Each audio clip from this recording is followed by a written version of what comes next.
I'd like to give you an overview of the basics that underlie this course and look at cybersecurity from the organizational perspective, which is what we do in this class.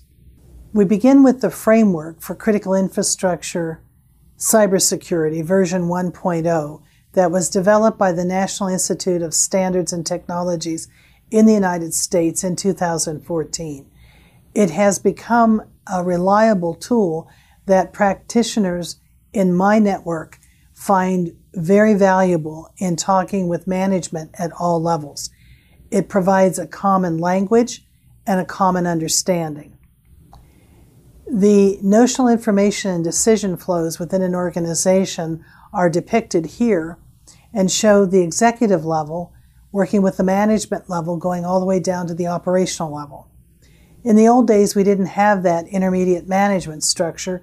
We had technical people trying to talk directly to decision makers to no avail. They talk totally different languages. At the operational level, they're interested in bits and bytes. At the organizational level, they're interested in broad concepts and in risk to the organization and costs. The framework is very simple, which is why I think it's so effective. It basically looks at cybersecurity in an organization, what you do, what are the operations. It looks at it in 5 parts. You need to identify the problem areas, the assets, the information assets you want to protect. You need to protect them. You need to detect if they've been violated or intruded upon. Then you need to be able to respond to that intrusion. And finally, you need to be able to recover the system. Detailed activities in each of those 5 functional areas are described in this graphic.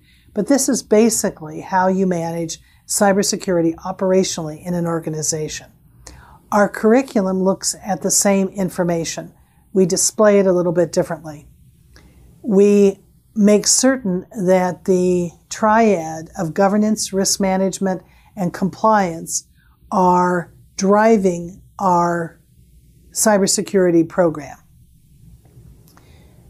And then we look at the elements for establishing and planning cybersecurity in the following way. We insist that our practitioners understand the goals and mission of the organization that they're defending information for. And then that, along with understanding your governance and compliance and risk constraints, will lead to policy that will protect the right information assets in the organization. And then those policies get implemented in controls that are either procedural or technical.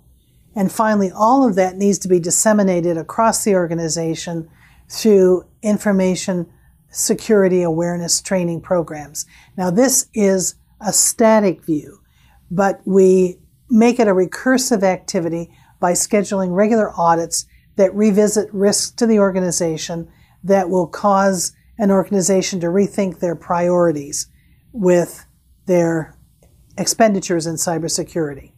Please note that on the left side, we're looking at things that would fall under the purview of business management. On the right side of the graphic, we're looking at things that are more technical. At a university, business subjects are taught in silos. Technology subjects are taught in places like computer science, electrical engineering. But for our purposes, they come together at the policy level, at the executive level, where you need to have an understanding of both in order to effectively manage cybersecurity in an organization. I emphasize this because a lot of people new to the field or new to the study have the impression that cybersecurity is all about technology, and it's not. We really need to understand how it is operationalized because the human being is involved, and the human being doesn't succumb to technology. And that means that we have to be worried about policy and procedure. So our program covers both the rules and tools, the rules being the policies and procedures, and the tools being the technologies that are required to effectively manage cybersecurity, in particular in the private sector.